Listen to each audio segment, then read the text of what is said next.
중심으로 성령과 함께하는 하늘 예배자입니다. 이런 제목으로 이 시간 말씀의 은혜를 함께 나누려고 합니다. 제가 오늘 말씀을 준비하면서 설교를 위하여서 편의상 예배를 두 종류로 나누어 보았습니다. 하나는 땅의 예배요, 또 하나는 하늘의 예배, 이렇게 편의상 나누었습니다. 성경에는 땅의 예배, 하늘의 예배 구별하고 있지는 않지만 설교를 위하여서 오늘 말씀의 은혜를 함께 나누기 위해서 하늘의 예배, 땅의 예배, 이렇게 두 예배로 나누어 보았습니다. 여러분, 땅의 예배가 있으면 하늘의 예배가 있고 하늘의 예배가 있으면 땅의 예배가 있을 것입니다. 이 두 가지는 서로 다를 수밖에 없죠. 땅의 예배는 어떤 예배일까? 그냥 우리끼리만 좋아하고 우리들끼리만 즐거워하는 그런 예배가 아니겠습니까?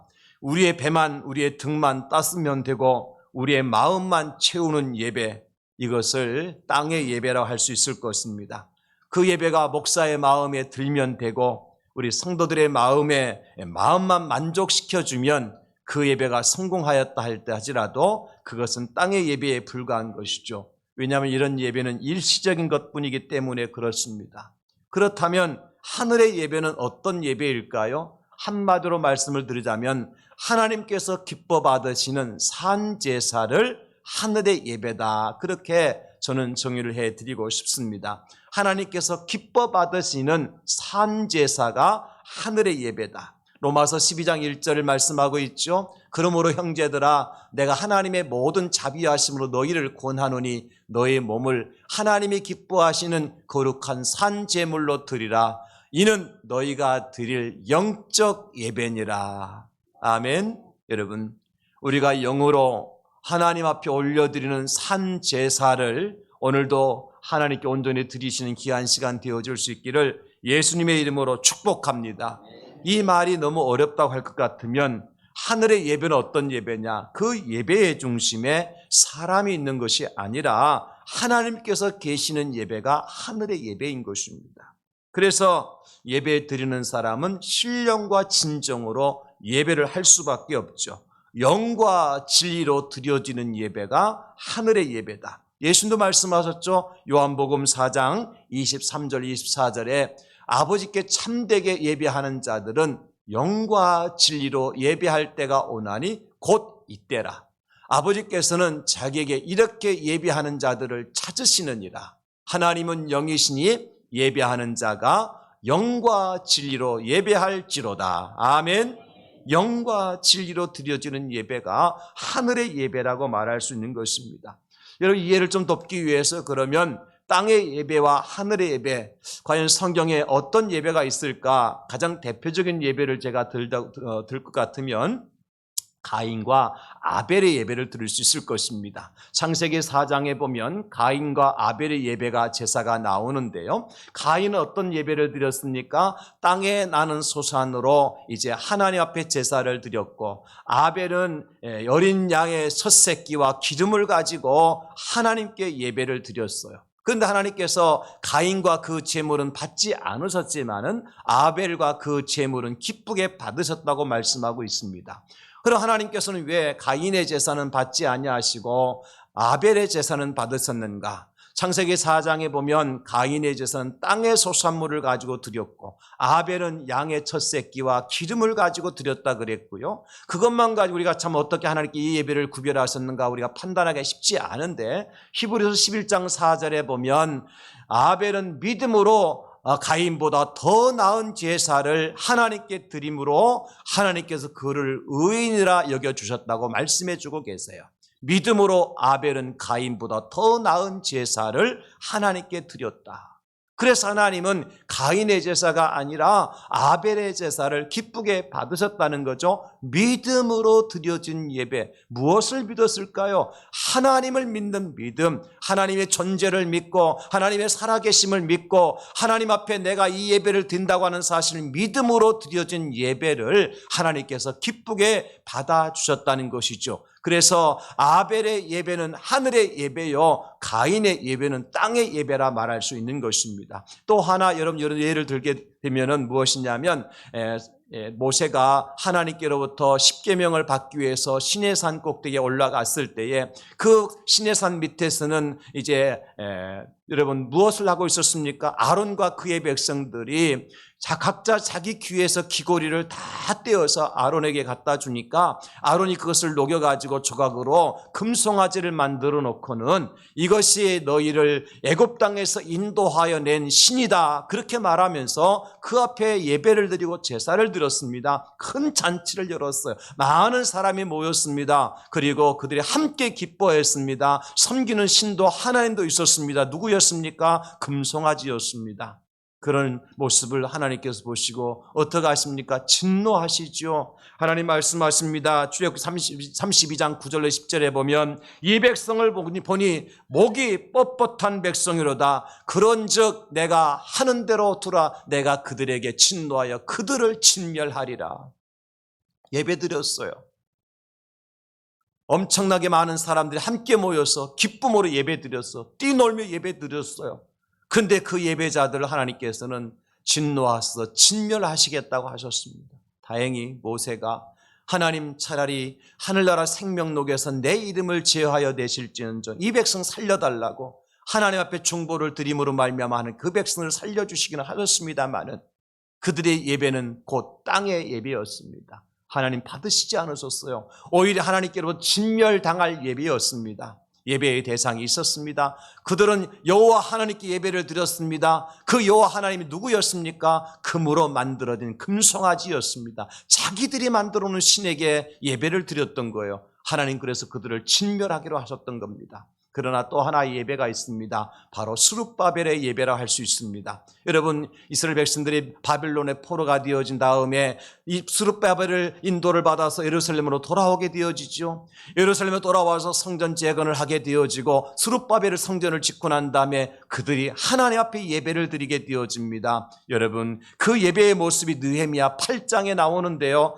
8장 2절과 3절에 보니까 이렇게 기록을 해주고 있습니다. 일곱째 달 초하루에 제사장 에스라가 율법책을 가지고 회중 앞 곧 남자나 여자나 알아들을 만한 모든 사람 앞에 이르러 수문 앞 광장에서 새벽부터 정오까지 남자나 여자나 알아들을 만한 모든 사람 앞에서 읽음에 붓백성이 그 율법책에 귀를 기울였는데 오늘날로 말한 목사가 강대상에 서가지고 성경책을 펼쳐놓고 말씀을 읽기 시작한 것입니다. 그럴 때 어떤 일들이 일어났느냐? 8장 5절과 6절에 보니까 에스라가요 모든 백성 위에 서서 그들 목전에 책을 펴니 책을 펼 때 모든 백성이 일어서니라. 에스라가 위대하신 하나님 여호와를 송축하며 모든 백성이 손을 들고 아멘 아멘 하고 응답하고 몸을 굽혀 얼굴을 땅에 대고 여호와께 경배하니라. 이것이 바로 스룹바벨의 예배였어요. 어떻습니까 여러분? 하나님의 말씀을 들을 만한 모든 사람들이 다 수문 앞 광장에 모였어요. 학사겸 제사장 에스라가 하나님 말씀을 읽을 때 모든 백성이 그 자리에서 다 일어났어요. 그러면서 몸을 굽혀 얼굴을 땅에 대고 외치는 소리가 뭐였습니까? 아멘 아멘. 하나님의 말씀이 진실이고 하나님 안에 진실로 우리의 여호와시라고 고백하는 그 백성들의 예배를 하나님께서 기뻐 받으신 것입니다. 이들의 예배의 중심에 뭐가 있었습니까? 율법 곧 하나님의 말씀이 있었고 그리고 모든 백성들이 위대하신 하나님 앞에 몸을 굽혀 경배 드리는 모습을 볼 수가 있잖아요. 여러분 이것이 곧 하늘 예배인 것입니다. 그러므로 땅의 예배냐 하늘의 예배냐 이것은 어떠한 공간적 개념이 아니에요. 우리가 땅에서 드린 예배가 땅의 예배가 아니고 하늘에서 드린 예배가 하늘 예배가 아니라 땅의 예배냐 하늘의 예배냐는 공간적 개념이 아니라 어떤 의미를 가지고 있습니까? 하나님과의 관계적 개념이 있는 거예요. 과연 그 예배의 중심이 하나님이 계시는가? 과연 그 예배의 중심에 하나님의 말씀이 있는가? 그에 따라서 땅의 예배냐 하늘의 예배냐를 구별할 수가 있다는 것입니다. 사랑하는 성도 여러분, 하나님은 저와 여러분들을 예배자로 불러주셨습니다. 그리고 우리는 이 시간 예배의 현장에 나와 있습니다. 그렇다면 우리는 어떤 예배를 어떻게 드려야 할까요? 한마디로 성령과 함께하는 하늘의 예배자가 되고 하늘의 예배를 드릴 수 있는 우리 성도님들 다 될 수 있기를 예수님의 이름으로 축복합니다. 그렇다고 할 것 같으면 성령과 함께하는 하늘 예배는 어떤 예배냐? 첫째는요, 하늘 보좌에 앉으신 예수님을 만나는 예배입니다. 하늘 보좌에 앉아 계시는 예수를 만나는 예배가 하늘 예배인 것입니다. 다른 말로 표현하면 우리의 예배의 대상이 누구냐? 누구를 만나기 위해서 이곳에 왔느냐? 여러분, 예배의 가장 중요한 요소 중에 하나가 뭔 줄 아십니까? 만남입니다. 나 혼자 와서 혼자 즐기다가 가는 것이 예배가 아닙니다. 우리는 예배의 대상이 있기에 이곳에 모인 것 아니겠습니까? 만남의 대상이 있기 때문에 그 대상에게 드릴 선물도 준비해 가지고 나오셨잖아요. 헌금도 준비해 가지고 나오셨잖아요. 그 만남의 대상이 있기 때문에 그분 앞에 올려드릴 찬양도 올려드리는 것 아니겠습니까? 만남의 대상이신 예수님이 계시기 때문에 그분 앞에 헌신하고 그분 앞에 희생하는 것 아니겠습니까? 여러분 헌금을 드릴 때 그냥 헌금 바구니에 혹은 헌금함에 헌금을 드리고 가는 사람이 있는가 하면 어떤 사람은 예수님 앞에 헌금을 드리고 가는 사람이 있습니다. 그냥 내가 헌금 봉투 가지고 왔으니까 헌금함에 불쑥 집어넣으면 그 헌금이 다 끝났다고 생각하시면 안 돼요. 이 헌금은 예수님 앞에 드려지는 나의 선물인 것입니다. 여러분, 찬송을 부를 때도 마찬가지요. 내가 노래하는 소리가 성도들의 귀에 아름답게 좋게 들려질 것인가? 그래서 내가 소리도 꾸미고 음성도 꾸미고 박자도 맞추고 해서 드려지는 찬송이 진짜 찬송이냐? 여러분, 그렇지 않습니다. 하나님께서 들으실 때 하나님이 얼마나 기뻐하실까? 내가 이렇게 찬송할 때 하나님께 이 찬송을 받으시고 하늘에서 천사들과 함께 춤을 추고 계시지는 않을까? 내가 이렇게 찬송을 할 때 하나님께 너무 영광스러워서 하늘에서 하나님께서 눈물을 흘리면서 내 찬송을 듣고 받지는 않으실까? 이게 진짜 하늘 예배자가 부르는 찬송인 것입니다. 기도도 마찬가지예요. 그 예배자가, 기도자가 마이크 앞에 서서 기도문을 읽는 것으로 기도가 아니라 내가 하나님 앞에 두렵고 떨리는 모습으로 내 마음을 다하고 뜻을 다하고 성품을 다하여서 하나님의 은혜에 감격하며 내가 하나님 앞에 올려드릴 소원과 모든 간구의 내용을 아버지 앞에 쏟아붓는 것이 바로 기도인 것입니다. 여러분, 이게 하늘 예배자가 드리는 기도인 거예요. 헌신도 마찬가지요. 내가 사람들 앞에 보는 데서 내가 헌신하는 것이 아니라 나의 작은 몸짓 하나라도 결단코 버리지 아니하신 그 하나님 앞에 신실하고 진실한 모습으로 헌신할 때 그것이 바로 하나님 앞에서 헌신하는 하늘 예배자의 모습이라는 거예요.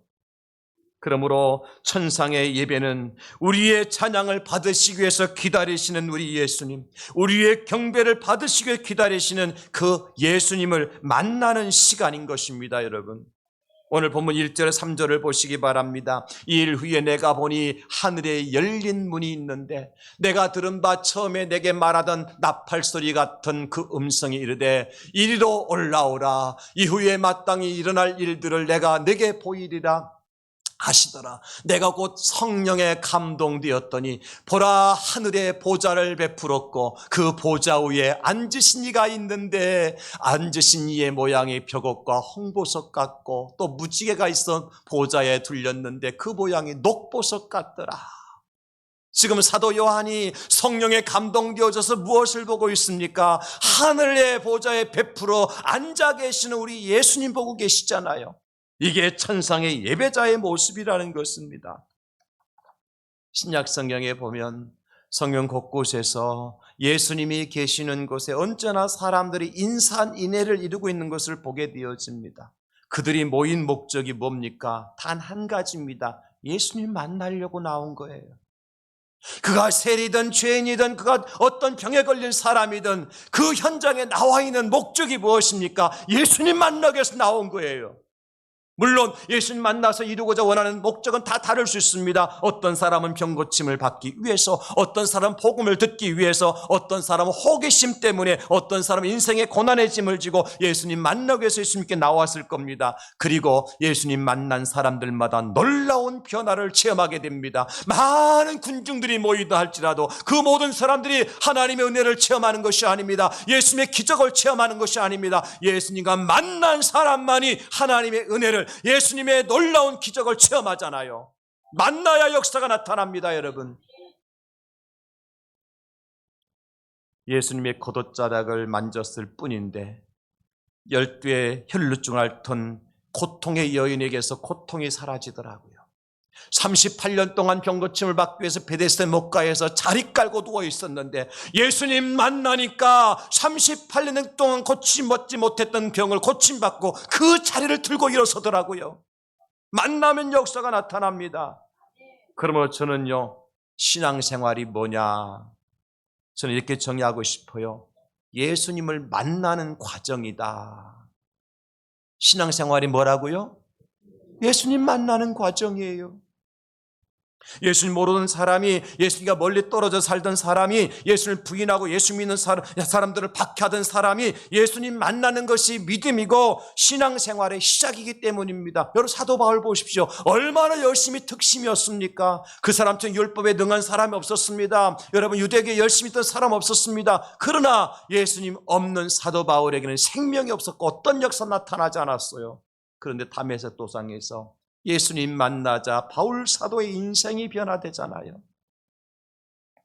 바울 사도의 삶이 바뀌잖아요. 예수님 만나야 되는 것입니다. 그러므로 성령과 함께하는 하늘 예배의 목적이 뭐냐?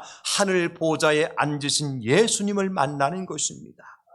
예수님과 나의 시선이 마주치는 순간, 이것이 예배고, 예수님과 아름답고 사랑스러운 대화를 나누는 시간이 바로 예배의 시간인 것입니다. 저는 여러분 모두가 이 시간 하늘 보좌에 앉으신 예수님을 만나는 은혜가 임하여 줄 수 있기를 예수님의 이름으로 축원합니다. 사랑하는 성도 여러분, 지금 우리 예배를 받으실 진정한 주인공이 누굽니까? 우리는 지금 누구 앞에 예배드리기 위해서 이 자리에 앉아 계십니까? 여러분은 누구 앞에 앉아 계십니까 도대체? 아직도 이 사실을 모르고 있었다면 오늘 반드시 하늘 보좌에 앉으신 예수님 만나고 돌아가셔야 돼요. 지금 이 시간 하늘 보좌에 앉으셔서 우리에게 말씀하시는 예수님을 만나야 됩니다. 하늘 보좌에 앉으셔서 연한 미소를 지으시면서 저와 여러분들을 맞이해 주시는 예수님 만나고 돌아가야 돼요. 어떻게 가능할까요? 내가 예수님 만나고 싶다고 부르진다고 될까요? 내가 애쓰고 힘쓴다고 예수님 만나질까요? 그렇지 않아요. 우리 주 성령님께서 이 만남을 주선해 주셔야 됩니다. 성령님이 예수님과 우리의 만남을 주선해 주시는 중신압이에요. 성령님이 예수님과 우리 사이 연결해 주신 중신압이에요. 그래서 성령님을 보혜사 성령님 그랬잖아요. 보혜사가 무슨 뜻이라 그랬어요? 파라클레토스가 곁에서 우리를 도와주시는 분, 곁에 서서 우리를 변호해 주시는 분, 이분이 바로 파라클레토스 성령 보혜사 성령님인 것입니다. 뭘 도와주세요? 예수님과 만날 수 있도록 도와주시고, 예수님과 접촉할 수 있도록 도와주시고, 예수님과 대화할 수 있도록 도와주시고, 예수의 음성을 들을 수 있도록 도와주시는 분이 성령 하나님이신 줄 믿으시기 바랍니다. 그러면 성령님이 없이는 예수님 만날 길이 없는 거예요. 성경에 보니까 마지막 순간에 돌에 맞아 돌아가시면서도 예배를 쉬지 않고 미소 지으면서 끝까지 예배 드리신 우리 선배가 있더라고요. 그분이 누구입니까? 스테반 집사님이십니다. 복음 전하다가 잡혀서 돌에 맞아 돌아가시는 순간까지도 절대로 예배를 포기하지 않고 당신의 얼굴에서 미소가 떠나지 않고 오히려 천사처럼 얼굴이 변했던 스테반 집사님, 어떻게 가능했을까요? 여러분 성경 보실까요? 사도행전 6장 15절입니다. 공회 중에 앉은 사람들이 다 스테반을 주목하여 보니 그 얼굴이 천사의 얼굴과 같더라. 어떻게 일이 가능했을까요? 사도행전 7장 55, 56절 보십시오. 스데반이 성령 충만하여, 다시 한번 스데반이 성령 충만하여 하늘을 우러러 주목하여 하나님의 영광과 및 예수께서 하나님 우편에 서신 것을 보고 말하되, 보라 하늘이 열리고 인자가 하나님 우편에 서신 것을 보노라 한데, 성령께서 스데반 집사님의 눈을 열어주셨어요. 스데반 집사 마음을 열어주셨어요. 지금 돌에 맞아서 고통 가운데 죽어가고 있지만도 그럼에도 불구하고 스데반 집사님이 미소를 지으면서 예배를 포기하지 않고 끝까지 그 예배를 드릴 수 있었던 것은 성령께서 스데반 집사님을 예수님을 만나는 현장으로 인도해 주신 거예요. 성령이 충만하여 하늘을 우러러 주목하여 보니까 하늘 보좌에 앉아 계시지도 못하고 일어나서서 스데반 집사님을 맞이하고 영접하기 위해서 두 손을 높이 들고 기다리시는 그 예수님을 스데반 집사가 보게 된 것입니다. 그러니까 예배를 포기하지 아니하고 얼굴에 미소가 떠나지 아니하고 천사처럼 변화되면서 마지막 예배를 드리고 우리 주님의 품에 안길 수 있었던 것입니다. 여러분, 오늘 사도 요한도 마찬가지죠. pat모라는 섬에 유배되어 있었지만 그곳에서 하늘 보좌에 앉으신 예수님 만나잖아요. 우리가 지금도 pat모섬에 가보지만 지금은 pat모섬이 얼마나 아름다운 섬으로 변화됐는지 몰라요. 그리스도에 가보면.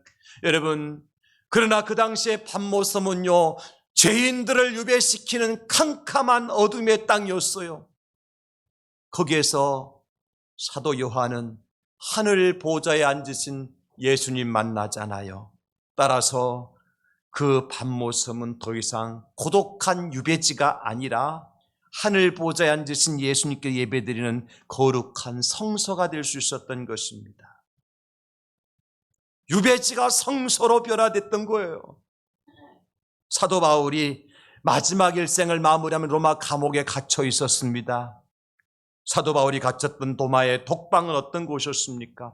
비록 몸은 쇠사슬에 채인 채로 지하 독방에 갇혀 있었습니다. 그곳은 습기가 찬 곳이고 캄캄한 어두운 지하실이었어요. 그런데 그곳에서 사도 바울은 빛으로 찾아오신 예수님을 만나게 됩니다. 그러므로 그 캄캄하고 차갑고 습기가 가득한 지하의 독방은 절대로 절망의 현장이 아니었습니다. 하늘에서 내려주시는 감당치 못할 은혜를 누리는 축복의 현장이요, 하나님의 거룩한 성소였습니다. 예수님 만나면 이렇게 변화되는 것입니다. 여러분, 독방도 성소로 변화될 수 있고 유배지도 거룩한 성소로 변화될 수 있는 것입니다. 그래서 우리가 하늘 예배자로서 살아계신 우리 예수님, 보좌 앉아 계신 우리 예수님을 만나야 된다는 것입니다. 근데 이게 어떻게 가능하다는 거예요? 성령께서 함께 하실 때 가능하다는 겁니다. 성령께서 우리의 눈을 열어 보좌에 앉으신 예수님을 보게 하시고, 성령께서 우리를 보좌에 앉으신 예수님께로 인도하여 주시고, 성령께서 우리에게 은혜를 베풀어 주심으로 말미암아 하늘의 보좌에 앉으신 예수를 만나게 하실 때 우리는 하늘 예배자가 될 수 있는 것입니다. 성령이 오셨네, 성령이 오셨네, 내 주님 보내신 성령이 오셨네, 이 기쁜 소식을 온 세상 전하세, 성령이 오셨네. 만왕의 왕께서 저사로 잡힌 자 다 구원하시고 참 자유 주셨네. 승리의 노래가 온 성에 들리니 성령이 오셨네. 성령이 오셨네.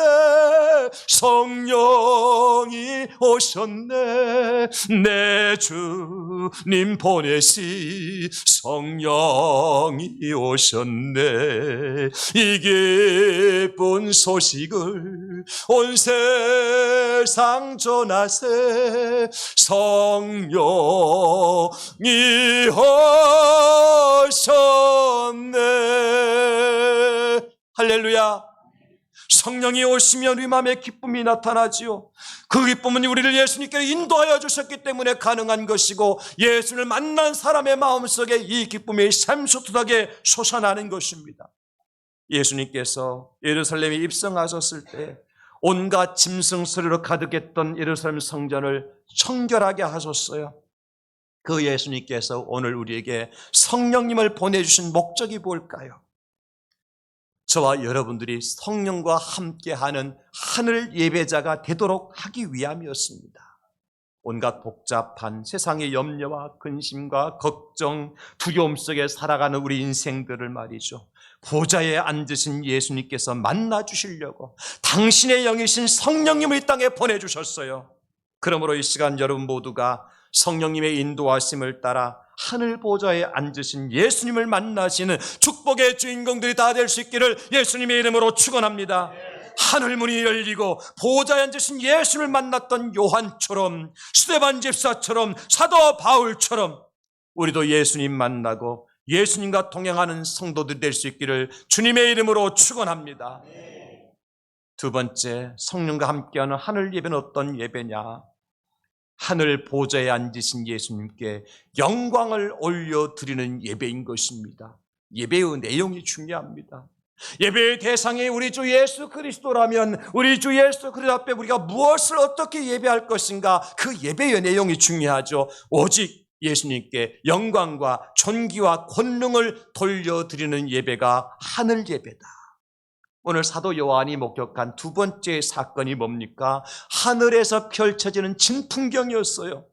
오늘 4절의 6절까지가 바로 그 내용입니다. 한마디로 말해서 앉으신 예수님의 보좌 주위에 24 장로들의 보좌가 있었어요. 그 보좌에 흰옷을 입은 장로들이 머리에 금관을 쓰고 앉아 있었고요. 여기 24장로들은 누구를 얘기하는 것입니까? 바로 구약의 12지파, 신약의 12사도, 곧 이 시대에 하나님을 믿는 성도들을 예표하는 거예요. 저와 여러분들이 하늘나라에 올라가게 되어지면 예수님보다 좌우에 24 장로들이 흰옷을 입고 금면류관을 쓰고 앉아있는 것처럼 우리도 그날에 우리가 흰옷을 입고 머리에 면류관을 쓰고 예수님과 함께 천상에서 함께 생활할 것을 믿으시기를 예수님의 이름으로 축원합니다. 우리가 하나님 믿는 하나님의 사람들이기 때문이에요. 그리고 그 보좌 앞에는 수정 같은 유리바다가 펼쳐져 있었고 그 보좌 가운데에 주위에 앉아있는 이제 네 생물이 있는데 앞뒤로 눈이 가득한 네 생물, 이상하게 생겼어요. 사자같이, 송아지같이, 사람의 얼굴같이, 독수리같이 생긴 네 생물들이 밤낮 쉬지 않고 보좌에 앉아 계신 예수님께 찬송을 올려드려요. 이 네 생물은 누구를 상징하느냐? 바로 천사들이겠죠. 여러분, 사자같이 용맹스럽고 송아지같이 충성스럽고 사람의 얼굴같이 지혜롭고 독수리같이 신속성을 가지고 있는 천사들이 날개, 6날개를 흔들면서 보좌에 앉으신 우리 주 예수 어린 양께 찬양 올려드립니다. 그 찬양이 뭡니까? 8절에 보면 거룩하다 거룩하다 거룩하다 주 하나님 곧 전능하신 이여, 전에도 계셨고 이제도 계시고 장차 오실이로다. 홀리 홀리 홀리, 거룩하다 거룩하다 거룩하다. 여러분, 이 찬송보다 더 위대한 찬송이 어디 있습니까? 거룩하신 우리 주 예수님께 거룩하며 찬송 올려드린 것보다 더 아름다운 찬송이 어디 있어요? 거룩하다 거룩하다 거룩하다. 이렇게 네 생물들이 찬송하는 순간 보좌에 앉아있던 24 장로들은 어떻게 합니까? 보좌에 앉으신 예수님 앞에 엎드려 경배를 드리면서 자기들의 머리에 있던 면류관을 벗어 보좌 앞에 드리며 역시 찬송하죠. 11절에 우리 주 하나님이여, 영광과 존귀와 권능을 받으시는 것이 합당하오니 주께서 만물을 지으신지라 만물이 주의 뜻대로 있었고 또 지으심을 받았나이다 하더라. 우리 주 하나님이 영광과 존귀와 권능을 받으시는 것이 합당하오니, 그렇죠. 왜냐하면 그분이 바로 온 우주 만물을 창조하신 하나님이시기 때문에 그렇습니다. 예수님께서 온 우주 만물을 창조하셨음을 믿으시기 바랍니다. 그 창조주 예수님께 영광을 올려드리고 찬송을 올려드리고 존귀와 권능을 올려드리는 것은 당연한 것입니다. 여러분, 바로 이게 천상에서 드려지는 하늘 예배의 모습인 것입니다. 내 생물 천사들이나 24장로 성도들의 대표들이나 하나같이 하늘에서 드리는 예배의 모습이죠. 여러분, 거기 어떤 형식이 있습니까? 거기 어떤 절차가 있습니까? 형식과 절차보다도 최고의 영광을 보좌에 앉으신 우리 예수님 앞에 올려드리잖아요. 심지어 자기들이 쓰고 있었던 면류관까지 예수님 앞에 벗어드리면서 찬송하고 있습니다. 주께서 만물을 지으신 창조의 하나님이심을 고백하며 존귀와 권능을 돌려드리고 있습니다. 창조하실 뿐만 아니라 지금도 온 우주 만물을 주님의 뜻대로 운행하고 있음을 믿음으로 찬송하고 있고요, 그 중에 내가 하나님께서 지으신 최고의 걸작품이라는 사실을 알기 때문에, 그 사실 때문에 예수님께 존귀와 권능을 돌려드리는 거예요. 사랑하는 성도 여러분, 우리도 하늘 보좌에 앉으신 예수님께 이런 찬송을 할 수 있을까요? 시편 기자는 이렇게 찬송합니다. 139편 13절 14절 우리 다 같이 이 말씀 함께 선포하겠습니다. 시작. 주께서 내 내장을 지으시며 나의 못에서 나를 만드셨나이다. 내가 주께 감사하오면 나를 지으심이 심히 기묘하심이라. 아멘. 하나님이 나의 내장을 지어주셨습니다. 내가 이 땅에 태어나기도 전에 하나님은 나를 지정하여 나를 하나님 백성 삼아주셨고, 어머니의 모태에서 나를 만들어 주셨습니다. 근데 만들어 놔서 내가 이 땅에 태어나서 보니까 그것이 어떻다고요? 심히 기묘하다고요. 세상에 어떤 사람이 사람과 같은 이런 존재를, 사람의 모양을 만들 수 있단 말입니까? 하나님 외에는 할 수 없는 최고의 걸작품 아닙니까? 나를 만드신 하나님께, 그래서 내가 찬송하고 영광을 돌려드리는 것이 천상 하늘의 예배자의 모습이라는 거죠. 요한계시록 7장 9절로 12절에 또 말씀합니다. 이후에 내가 보니 각 나라와 족속과 백성과 방언에서 아무도 셀 수 없는 큰 무리가 나와 흰옷을 입고 손에 종려가지를 들고 보좌 앞과 어린 양 앞에 서서 큰 소리로 외쳐 이르되 구원하심이 보좌에 앉으신 우리 하나님과 어린 양에게 있도다 하니, 모든 천사가 보좌와 장로들과 네 생물의 주위에 서 있다가 보좌 앞에 엎드려 얼굴을 땅에 대고 하나님께 경배하여 이르되 아멘. 찬송과 영광과 지혜와 감사와 존귀와 권능과 힘이 우리 하나님께 세세토록 있을지어다. 아멘 하더라. 이게 천상의 예배 모습이에요. 하늘 예배 모습이에요. 얼마나 아름답습니까? 얼마나 거룩합니까? 얼마나 영광스럽습니까? 그 모든 영광이 지금 누구한테 돌려드리는 거예요? 보좌에 앉으신 어린 양이신 예수님께 올려드리는 것. 여러분, 이 시간 누구를 만나기 위해서 오셨습니까? 앞에서는 멋진 장목사 만나기 위해서 오셨습니까? 멋지는 맞지만 만나러 온 건 아니잖아요. 다 부정하면 안 됩니다. 제 모습은 감추고 오직 여러분들이 눈으로 볼 수 있는 것은 보좌에 앉으신 예수님이 될 수 있기를 주의 이름으로 축원합니다. 나를 지으신 이가 하나님, 나를 부르신 이도 하나님, 나를 보내신 이도 하나님, 나의 나된 것은 다 하나님의 은혜라. 나의 달려갈 길 다가도록, 나의 마지막 호흡 다하도록 나로 그 십자가 품게 하시니 나의 나된 것은 다 하나님의 은혜라. 한량없는 은혜, 갚을 길 없는 은혜, 내 삶을 내워 사는 하나님의 은혜, 나 주저함 없이 그 땅을 밟음도 나를 붙드시는 하나님의 은혜.